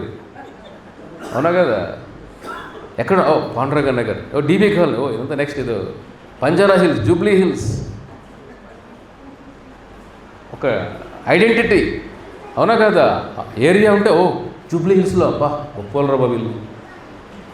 అదే బస్తీ అని చెప్పండి, బస్తీనా? భగవంతుడు బస్తీలో ఉన్నావా, నువ్వు జూబ్లీ హిల్స్లో ఉన్నావు, ఏ హిల్స్లో ఉన్నా చూడు, ఆయన లోపల భక్తి చూస్తాడు ఆయన. ఇది కదా భగవంతుడు రూపం చూడకుండా, మన రంగు చూడకుండా, మనకి చదువు చూడకుండా, మన అందం చూడకుండా, మన ఆస్తిపాస్తులు చూడకుండా, మన కలర్ చూడకుండా, ఏ ఏరియాలో ఉంటామా, గుడిసెలో ఉంటున్నా, బంగ్లాలో ఉంటా, ఏదే చూడకుండా ప్రేమించేది కదా నిజమైన ప్రేమ అంటే. అది భగవంతుడి తప్ప ఎవరు ప్రేమించలేరు ఆ విధంగా. ఎవరు కూడా ఈ లోకంలో అంత గౌరవం, అంత స్టేచర్ ఆయనకన్నా ఎక్కువ అంటే కృష్ణ భగవానులు అటువంటి భక్తుడికి ఆయనకన్నా ఉన్నతంగా చూసుకుంటాడు. ఇంకా వాళ్ళకి సేవ చేస్తాడు ఆయన. ఇక్కడ సమాజంలో గౌరవమే రాదు, సేవ పక్కన పెట్టండి. కులం అడుగుతారు ఫస్ట్. ఇక్కడ కృష్ణుడు కులం కూడా చూడు. ఈరోజు ఈ కులం, రేపు ఏ కులం, ముందు ఏ కులం మంది చెప్పండి? ముందు ఏ కులం మంది, ముందు ఏ కుటుంబంలో ఏ కులంలో పుట్టాం మనం. ఇప్పుడు ఈ కులం ట్యాగ్ చూసి గర్వంగా ఫీల్ అవుతుంది కొంతమంది. ట్యాగ్ సర్నేమ్, లాస్ట్ నేమ్ చూసి. రేపు ఏ కులంలో పుడతాం, ఏ కుటుంబంలో పుడతాం. ఇది అజ్ఞానం అంటే ఇదే. అదవుతుందా? తర్వాత ఏమండి, ఇప్పుడే 5 minutes ఆగండి. డిస్టర్బెన్స్ మధ్యలో కాసేపు ఉండండి. చెప్పినప్పుడు ఇవ్వండి. మాలో ఏ కులం, ఈరోజు ఈ కులం, రేపు ఏ కులం మీది, ముందు ఏ కులం మీది. అప్పుడు ఆత్మ కులం ఏమిటి? శరీరానికి కులం, ఆత్మ కులం ఎక్కడుంది? కాబట్టి కులం చూడకుండా, మన ఏ బ్యాక్గ్రౌండ్ చూడకుండా ప్రేమించే వ్యక్తి కృష్ణుడు. అటువంటి భగవంతుడితో బంధం ఏర్పరచుకోవాలి కదా మనం. అన్నీ చూసినప్పుడు ఏ వ్యాపారం కదా అది. కులాన్ని బట్టి గౌరవం ఇవ్వడం, స్టేటస్ని బట్టి గౌరవం ఇవ్వడం, అర్థమవుతుందా? మనం ఉన్న ఏరియాని బట్టి గౌరవం ఇవ్వడం, మన తినే ఆహారం బట్టి గౌరవం ఇవ్వడం, మన ఉద్యోగాన్ని బట్టి గౌరవం ఇవ్వడం. అవన్నీ లేనప్పుడు మన గౌరవం లేదు. అర్థమవుతుందా? అది అజ్ఞానం అంటే. సుహృదం సర్వభూతానం. కృష్ణుడు అలా కాదు, నా అంశ, ప్రతి జీవరాశులకి గౌరవం ఇస్తాడు ఆయన. కాబట్టి అంత ప్రేమించే వ్యక్తి దూరంగా ఉండడం ఎంత కష్టం చూడండి. ఈ లోకంలో ఏముందని ప్రేమ చెప్పండి? సంపాదించే భర్తకే గౌరవం. సంపాదన లేని భర్త గౌరవం ఉంటుంది ఇంట్లో? మీరు టెస్ట్ చేయండి కావాలంటే. రేపంతా ఇస్కాన్ రాసిచ్చేయండి ఆస్తులన్నీ. మీకు ఇంట్లో రేపు బ్రేక్ టిఫిన్ కూడా బెటర్. మీకు ఇంట్లో రాణిస్తారా మీకు మళ్ళీ? లేదా ఇప్పుడు మాతాజీలంతా కూడా ప్రభుజీ అంటే ఇస్కానికి ఇచ్చేస్తాం, మీకు గౌరవం ఉంటుందా? మీకు పని చేయలేదని గౌరవం ఉంటుందా మీ ఇంట్లో? మీకు సంపాదన లేని భర్త, ఇంట్లో పని చేయలేని భార్యకి గౌరవం ఉండదు. పాలు ఇవ్వలేని ఆవుకి గౌరవం లేదు. అప్పులు చేసిన తండ్రి, చదువు లేని కొడుకు గౌరవం ఇస్తారా మీరు? మీ బిడ్డలు చదువు లేదంటే, మీ బిడ్డలే మీరే 9 మాసాలు కని పెంచారు. వాళ్ళు ఉద్యోగాలు లేకుండా, ఆస్తిపాస్తులు లేకుండా ఉంటే వాళ్ళ గౌరవం ఉంటుందా? అదే కొడుకు, ఒక కొడుకేమో కోటీశ్వరుడు అయ్యాడు అనుకోండి, ఒక కొడుకేమో పేదరికంలో ఉన్నాడు అనుకోండి, ఎవరు గౌరవం ఎక్కువ ఇస్తారు మీరు? ఒకే తల్లి ఒకే తండ్రే. కోటీశ్వరుడు ఇంటికి వస్తే, రానా కూర్చో, నాన్న ఏం తిన్నావు, ఎప్పుడు తిన్నావు, కలిపెట్టి ఎప్పుడు తిన్నా బిడ్డ తిన్నానా? అదే పేదరికంలో పెట్టొస్తే పెట్టుకొని తింటారు, ఆకలి తింటాడులే వాడే. ఇది కలియుగం. ఇది ఆస్తిపాస్తులు బట్టే బిడ్డలకు కూడా గౌరవం. ఇది బిడ్డలు కూడా తల్లిదండ్రులు గౌరవం ఎలా ఇస్తారు? మీకు గౌరవం అంటే ఏమిటి? మా నాన్న బాగా సంపాదించాడు కాబట్టి నాన్నకి తల్లికి అమ్మ నాన్న గౌరవం. ఏం లేదంటే చెప్పారు, టెస్ట్ చేయండి కావాలంటే రేపు ఫోన్ చేయండి మీ బిడ్డలకి, రేపు ఇస్కానికి ఇచ్చేద్దాం అనుకున్నాను అంతా హిందూపూర్ జగన్నాథ స్వామికి రా అని చెప్పండి. మీ పిల్లలు అమెరికాలో ఉన్న ఫోన్ చేసి చెప్పండి. గౌరవం ఉండదు. మీ గౌరవం కూడా మీరు కష్టపడి సంపాదించిన ఆస్తులు ఉంటేనే మీకు గౌరవం, మీ మీద ప్రేమ. అది లేనప్పుడు మీ పైన ప్రేమ లేదు. ఇదంతా కూడా కపట ప్రపంచం. అందుకే కృష్ణుడు అంటాడు ఇది మాయా ప్రపంచం. కానీ ఇక్కడే మన ప్రేమ ఎదుగుతున్నాం కదా, అదే మూర్ఖులంటే మనమే. జైల్లో స్వాతంత్రం ఎత్తుకుతే ఎలాగా? జైల్లో ఫ్రీడమ్ కావాలి దొరుకుతుందా? జైల్లో ఫ్రీడమ్ దొరుకుతుందా? అదే మూర్ఖత్వం అంటే అదే కదా. కాబట్టి మానవ జీవితం అంతా మనకి ఏది బ్యాక్గ్రౌండ్ చూడకుండా మనం ఒకవేళ ఈ దేహంలో మానవ దేహం రేపు మన వరాహమైనా ప్రేమించే వ్యక్తి కృష్ణుడు. అయ్యో నా బిడ్డ వరాహం అయిపోయాడే, అర్థమవుతుందా? మనం ఇక్కడ కొద్దిగా సంపాదించలేకపోతే మనం దూరం పెట్టేస్తాం. ఆ కోడలికి విలువ ఉంటుందా? ఇద్దరు కొడుకులు అనుకోండి, ఒక కొడుకు బాగా సంపాదించి ఆ కోడలు ఇంటికి వస్తే రామ్మా కూర్చో కూర్చో కూర్చో. పెద్ద కోడలు బాగా ధనవంతురాలు, ఒక పేదరా మీ కోడలకు వచ్చింది అనుకోండి, టీ తీసుకోరా, కాఫీ తీసుకోరా, వంట చేయి, ఏం తీసుకొచ్చావు ఇంటి నుంచి, నువ్వు పని చేయి, పని మనిషిలాగా అయిపోతున్నాడు. అన్నా కదా, ఎక్కడ విలువ ఉంది? ప్రపంచం అంతా కూడా ధనమయంతో నిండిపోయింది. ఇక్కడ శరీరానికి విలువ కాదు, ఇవన్నీ ఉంటే విలువ. అది మనం మన కోసం విలువ అనుకోకూడదు. దాన్ని మనం అర్థమవుతుందా? మనల్ని చూసి మన స్వతహాగా గౌరవం ఇవ్వట్లా. అవన్నీ ఉంటే గౌరవం ఈ లోకంలో. ఏమీ లేకపోయినా మన వరాహమైనా, మన కుక్క శరీరం తీసుకున్నా, ఒకవేళ మనం గాడిద శరీరం తీసుకున్నా, మన గౌరవించి ప్రేమించే వ్యక్తి కృష్ణుడే. ఈశ్వర సర్వభూతాన హృదేషు అర్జున తిష్టతి. అర్జున, ఏ దేహంలో ఉన్న నేనే నీ బంధువు, ఆత్మ బంధువు అంటే ఆయనే. ఈ బంధువులంతా ఎందుకు? అప్పులు అడగండి, బంధువులు ఇస్తారా? ఒక రెండు వడ్డీలు కట్టద్దండి, ఒక 6 నెలలు టెస్ట్ చేయండి నిజమైన బంధువులు ఎవరు అని. మనకని ఎన్ని వడ్డీలు కట్టాలి? కృష్ణుడికి జన్మజన్మ వడ్డీలు ఆయన కట్టాలి. మనం గాలి ఫ్రీగా తీసుకుంటున్నాం, నీరు ఫ్రీగా తీసుకుంటున్నాం, పంచభూతాలన్నీ ఫ్రీనే. ఆయన వడ్డీ అడుగుతున్నాడు ఎప్పుడైనా? మరి ఎలా ఉన్నా ప్రేమించే వ్యక్తి ఆయన. ఇక్కడ బంధువులు కూడా ఏమిటి? ఆర్థిక బంధాలు బాగుంటేనే బంధువులు. ఎక్కడ చక్కెర బాగుంటే చీమలు ఎలాగ చేరుతాయో, ధనం ఉంటే అంత పెద్దనాన్న, చిన్నాన్న, అత్తమ్మ అంత ఆ గౌరవం వేరే. అదే అప్పులైపోతే మీరు పిలిచినా పలకరు, మీ ఫోన్లో బ్లాక్ చేస్తారు కావాలంటే. మీరున్నా లేనట్టే. అంటే మనిషికి ఒక గడ్డిపోచ కన్నా హీనంగా చూస్తారు. ఇది ప్రపంచం. అదే మీరు టెస్ట్ చేయండి, రోజు మీ జీవితాల్లో మీరు టెస్ట్ చేయండి. మీ గౌరవం ఏమిటి? ఇవన్నీ ఉంటేనే గౌరవం మీకు ఇక్కడ. కానీ భక్తి అలా కాదు కదా, కృష్ణుడు అలా కాదు. నువ్వు ఎలా ఉన్నా నా ప్రేమ ఎప్పుడూ నీ పైన ఉంటుంది. అది అర్థం చేసుకోండి మీరు. కాబట్టి కపట ప్రేమలో, కపట ప్రపంచంలో ఎక్కువ రోజులు బతకద్దండి. ఇక్కడంతా ఏమీ లేదు ఇక్కడ. అది మన కళ్ళు తెరవడానికే భగవంతుడు ఈ పురుషోత్త యోగం చెప్తున్నాడు స్వామి ఇక్కడ. అర్థమవుతుందా? ఇది మనం గ్రహించాల్సింది. 10వ శ్లోకం. ఉత్క్రమంతం స్థితం వాపి భూంజనం వా గుణాన్వితం విమూఢనాను పశ్యంతి పశ్యంతి జ్ఞానచక్షుషః. అద్భుతమైన శ్లోకం ఇది. ఉత్క్రమంతం స్థితం భూంజాన వా గుణాన్వితం విమూఢనాను పశ్యంతి. అర్జున, ఈ చావు పుట్టుకలు అంటే ఒక ఆత్మ ఎలాగైతే ఒక శరీరం ఇంకో శరీరం ఎలా వెళ్తుందో మూర్ఖుడు చూడలేడు. అర్థమవుతుందా? అజ్ఞానంలో ఉన్నవాడు చూడలేడు. జీవితం గురించి తెలియదు వాళ్ళకి. సత్యాల గురించి మరి ఎన్ని విన్నారు కదా. మూర్ఖుడికి ఎన్ని విన్నా కానీ సత్యాన్ని స్వీకరించడు వాడు. సత్యం నిప్పు లాంటిదైనా స్వీకరించడు. మూర్ఖత్వం అనేది ఏమిటంటే సత్యం అని తెలిసిన సత్యాన్ని దూరంగా బతకడం మూర్ఖత్వం అంటే.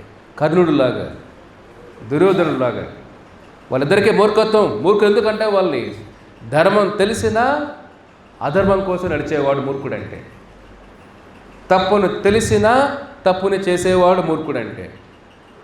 కాబట్టి కృష్ణుడు ఏమంటాడు, విమూఢనాను పశ్యంతి పశ్యంతి జ్ఞానచక్షుషః అంటే ఏమిటి? జ్ఞానచక్షుషః అంటే ఎవరి జీవితం అయితే జ్ఞానంతో నిండిపోయి ఉంటుందో, జ్ఞానంతో నిండిపోయిన వాడు ఏం చేస్తాడు? వాడు ఇది మొత్తం సృష్టి రహస్యాలన్నీ కూడా తెలుసుకుంటాడు, వాడు చూడగలుగుతాడు. ఎలాగైతే ఒక మెకానిక్ కారు ఎలాగైతే చూస్తానే చెప్పగలుగుతాడో, అర్థమవుతుందా? ఒక జ్యువెలరీ షాప్, మీ జ్యువెలరీ షాప్ ఉంటే ఏది వజ్రం ఏది బంగారు చూసి చెప్పగలుగుతారు కదా. ఆ జ్ఞానంతో చూస్తారు, కళ్ళతో చూడరు, వారు జ్ఞానంతో చూస్తారు. అవునా కాదా? ఒక డాక్టర్ కూడా శరీరాన్ని మెడికల్ నాలెడ్జ్ జ్ఞానంతో చూస్తారు. అదేవిధంగా ప్రపంచాన్ని మన కళ్ళతో చూడకూడదు. ఎలా చూడాలంటాడు స్వామి ఇక్కడ? జ్ఞానచక్షు. ప్రపంచాన్ని జ్ఞానంతో చూడు అర్జున, కళ్ళతో కాదు. జ్ఞానంతో చూసి ప్రపంచం అర్థమవుతుంది, బోధపడుతుంది. ఈ సత్యాలు ఏవైతే విన్నారో ఇవన్నీ బోధపడతాయి జ్ఞానంతో చూస్తే. ఆ జ్ఞానం లేదు కాబట్టి మనం కళ్ళతో చూసి ఇవన్నీ కనపడవు. అందుకే శవాన్ని పెట్టుకున్నా కూడా మనం జీవితం సాగిస్తుంటాం. ఇంతమంది అంతే కదా, పేపర్లో చూస్తున్నారు కదా మీరు అందరూ కూడా. ప్రేమించే వ్యక్తినే వాడిని కట్ చేసి చాప్ చేసి కుక్కర్లో పెట్టేస్తున్నారే, చిన్న పన్నీరు పెట్టినట్టు చేస్తున్నారు. ఏం చేయాలి మనుషుల్ని? మన ఎవరు చెప్తారు కదా మీకు, పెళ్లి చేసుకోవాలి వాడు చెప్తున్నాడు. పెళ్లి చేసుకోలేదా ఒక అబ్బాయి, ప్రభుజీ బ్లూ డ్రమ్ములు కుక్కర్లు చూస్తే భయం వేస్తుంది, ఎక్కడ పెళ్ళైన తర్వాత కట్ చేసి చాప్ చేసి కుక్కర్లో పెట్టేస్తున్నారు, లేదంటే నరికేసి బ్లూ డ్రమ్ములు వేసేస్తున్నారు, లేదంటే వెళ్ళి బ్లడ్ తీసుకొని వెళ్ళి బాత్రూంలోనే అన్న క్రష్ చేసేది మింగి. కాబట్టి పెళ్ళి లేకుండా ప్రశాంత్ అంటే జీవితానికి భరోసా ఉంది. ఇప్పుడు అలా ఉన్నాయి బయట ప్రపంచం. అర్థమవుతుందా? ముందులాగా పెళ్ళిళ్ళు బంధాలు ఇది కాదు. ఏదైనా తేడా కొడితే కుక్కరే. అర్థమవుతుందా? కాబట్టి జాగ్రత్తగా డెసిషన్ తీసుకోండి. అందుకే ఇస్కాన్ జాయిన్ అవ్వండి, ప్రశాంతంగా ఉండండి. కానీ మనం జాయిన్ అవ్వం కదా. కుక్కర్లో పోయినా పర్లేదు ప్రభు, అలాగే ఉంది ప్రపంచం. ఇక్కడ కష్టాలు తెలిసిన మనిషి సుఖం, కామం, కోరికలు. జ్ఞానచక్షు, ప్రపంచాన్ని జ్ఞానంతో చూడండి, అన్నీ కనపడతాయి. మైక్రోస్కోప్లో చూస్తే అన్నీ కనపడతాయి కదా. ప్రపంచాన్ని జ్ఞానంతో చూస్తే ఇక్కడ ఏది సుఖం, ఏది ఆనందం, ఏది దుఃఖం, ఏది శాశ్వతం, ఏది టెంపరీ ఇక్కడ తెలుస్తుంది, ఏది పర్మనెంట్ తెలుస్తుంది మనకి. ఇక్కడ మన అడ్రస్ పర్మనెంట్ కాదు, మన ఊరు పర్మనెంట్ కాదు, శరీరం పర్మనెంట్ కాదు, బంధాలు పర్మనెంట్ కాదు, పిల్లలు పర్మనెంట్ కాదు, ఆస్తులు పర్మనెంట్ కాదు. ఏది పర్మనెంట్ ఇక్కడ? అంతా అశాశ్వతం. కృష్ణుడు అంటాడు దుఃఖాలయం అశాశ్వతం. అర్జున, ఈ లోకమే దుఃఖాలయం, ఈ లోకమే అశాశ్వతం. అర్జున, ఇక్కడ ఏముంది అర్జున? కాబట్టి ఆధ్యాత్మిక జీవితం అంటే ఈ జ్ఞానంతో బతకడం. లేదంటే విమూఢ ఆత్మ, వాడు మూర్ఖుడు అర్జున. వాడు కళ్ళతో ఆలోచిస్తున్నాడు, వాడు కళ్ళ చూసి నిజం అనుకుంటున్నాడు, వాడు జ్ఞానంతో చూడట్లా. కాబట్టి దుర్యోధనుడు లోకాన్ని కళ్ళతో చూశాడు, పాండవులు లోకాన్ని జ్ఞానంతో చూశారు. జ్ఞానంతో చూసిన వాడు దీని మీద వ్యామోహం ఉండదు. కళతో చూసేవాడికి వీళ్ళు పెద్దగా అయిపోతున్నారే, పెద్ద ఫ్యామిలీ మరి పెద్దగా అయిపోవాలని ఆ కాంపిటీషన్ మనిషి సుఖాన్ని, ఆనందాన్ని దూరం చేసేస్తుంది. చెప్పినాం కదా, comparison the steel of Joy అంటారు. అంటే ఒకరితో ఒకరి ఈర్ష్య, అసూయ ఏం చేస్తుంది? ఉన్నదాన్ని దూరం చేసేస్తుంది. భక్తుడంటే జ్ఞానచక్షు, ఉన్న తృప్తిగా ఉండేవాడు. అర్థమవుతుందా? ఆ జీవన విధానం నేర్చుకోవడం భగవద్గీత, పురుషోత్తమ యోగం. స్వామి అంటున్నాడు ప్రపంచాన్ని జ్ఞానంతో చూసి బతుకయ్యా, కళతో కాదు.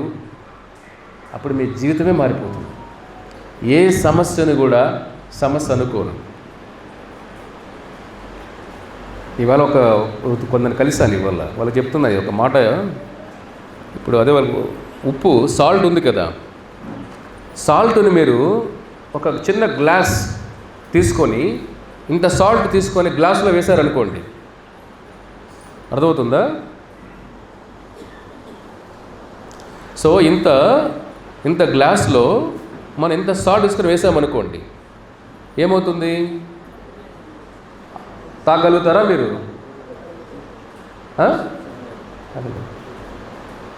ఇంత సాల్ట్ చిన్న గ్లాసులో వేస్తే తాగలేము. అదే సాల్ట్ తీసుకొని మనకు 100 లీటర్ల ట్యాంకులో వేసామనుకోండి, తాగచ్చు. అవునా కదా? ఇక్కడ ప్రాబ్లం ఎక్కడ?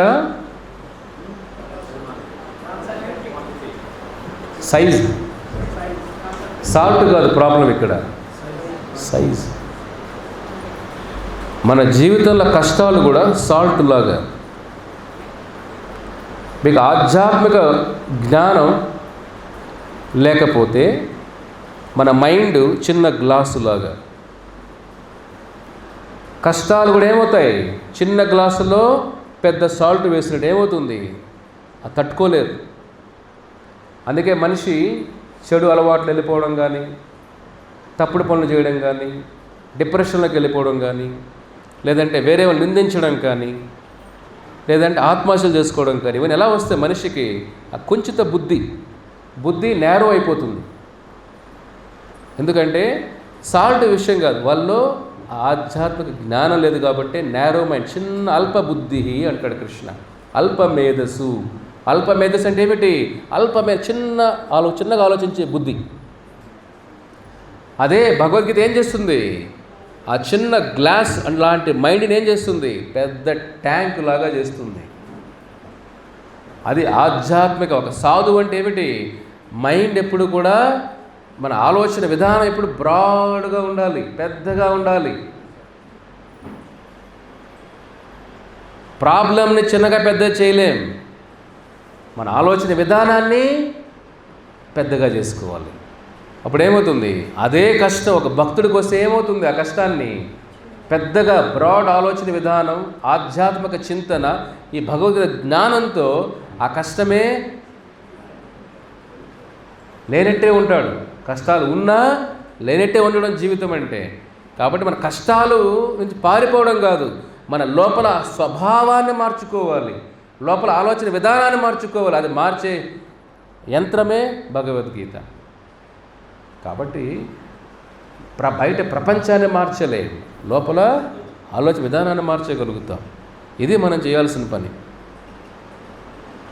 కాబట్టి రోజు దైవ చింతన, హరే కృష్ణ మహామంత్రం ఉంటే మన జీవన విధానం మారుతుంది, మన స్వభావం మారుతుంది, ఆలోచనలు మారుతాయి, సంస్కారం మారుతుంది, జీవితమే మారిపోతుంది.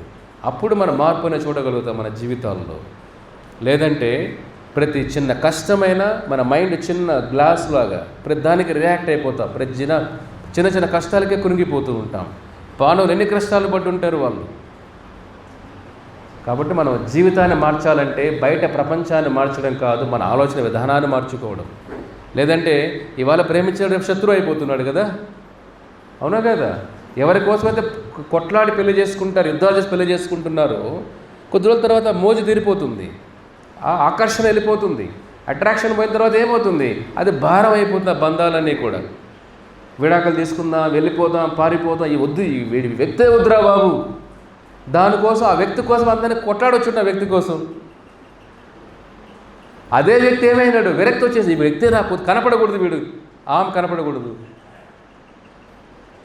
ఆకర్షణ వికర్షణ, ఇది మైండ్ చేసే పని. ఇవన్నీ శత్రువు అనుకుంటే శత్రువు, మిత్రుడు అంటే మిత్రుడు.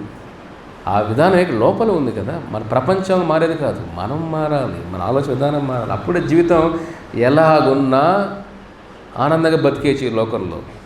ఎక్స్పెక్టేషన్ తక్కువ ఉన్నవాడే లోకంలో బాగుంటాడు.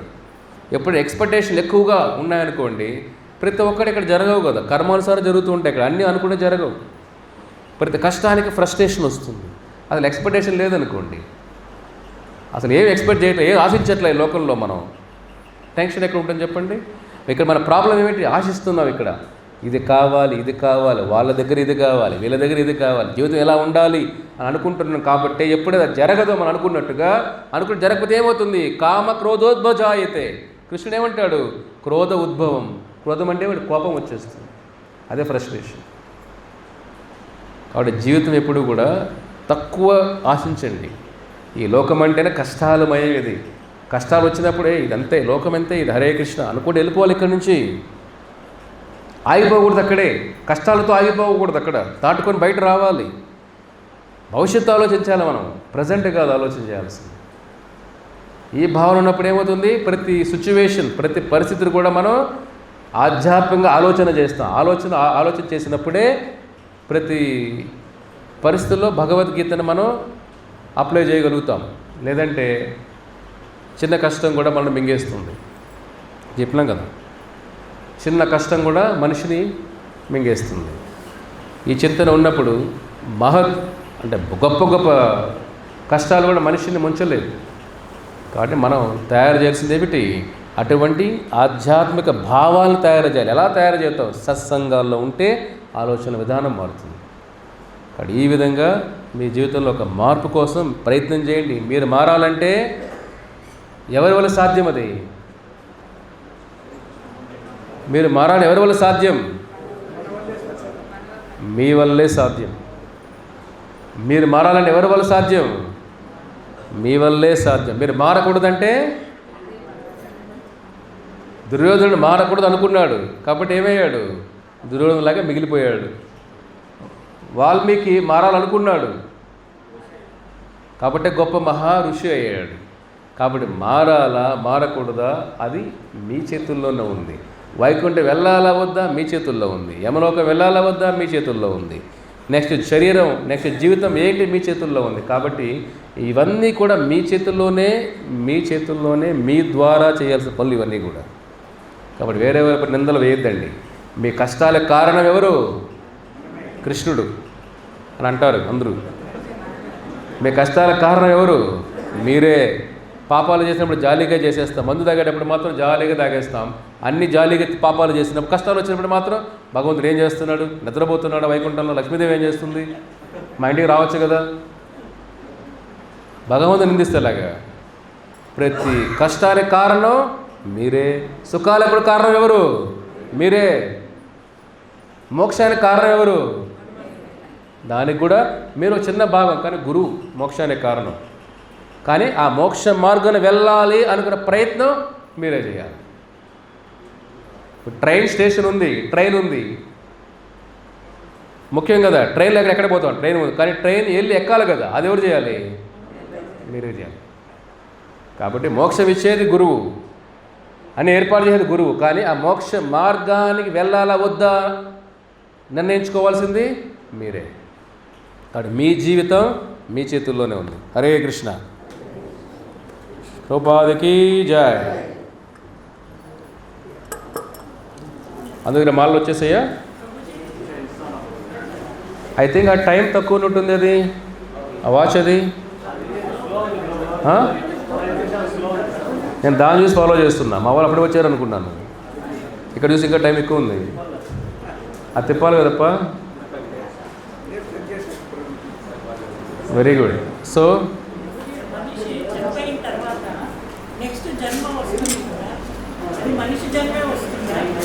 ఎలా వస్తుంది,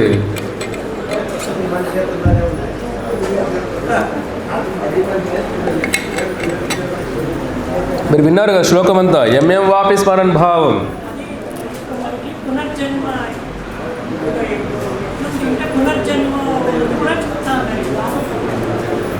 పునర్జన్మ అందరికీ మనుషులుగా పుట్టారని కాదు. ఈ మానవ జీవితంలో ఈ మానవ జీవితం రావాలంటే దీని వెనకాల కొన్ని కోట్ల జన్మల కర్మలు ఉన్నాయి కాబట్టి మానవ దేహం వచ్చింది. మళ్ళీ మానవ దేహం రావాలని అంత పుణ్యాలు చేసి ఉండాలి ఈ జీవితంలో. అన్ని పుణ్యాలు కూడా చేసి ఉండాలి. కాబట్టి మామూలుగా మళ్ళీ మానవ దేహం రావడం చాలా కష్టం.